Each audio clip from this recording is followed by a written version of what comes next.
So sa video na to ay tuturo ko sa inyo kung papaano mag-log out or sign off ng ating Gmail account sa other cellphone device. So before start this video, please subscribe my YouTube channel, Giselle TV, at pahita din ang notification bell para lagi kayong updated sa mga ina-upload kong video dahil nag-upload ako dito ng mga tips at tutorial na pwede nyo magamit at matutunan. So una guys, ay punta lang kayo sa inyong Gmail apps. Tap nyo lang yung profile nyo sa taas at tap nyo yung manage your Google account. So bali dito ay punta lang kayo sa security at scroll down nyo lang siya pababa at hanapin nyo yung your device.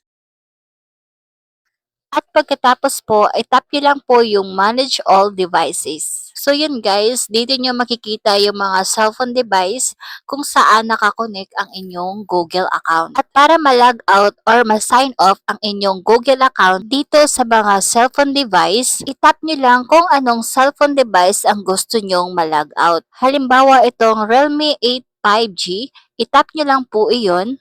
So yun guys, dito makikita nyo sa taas na merong nakalagay na sign out, find device, at don't recognize something. So bali, ang itap lang natin yung sign out. At malalag out na yun sa Realme 8 5G ang ating Google account. So ganun lang po ang gawin nyo para ma-sign out or ma-log out ang inyong Google account sa mga cellphone device.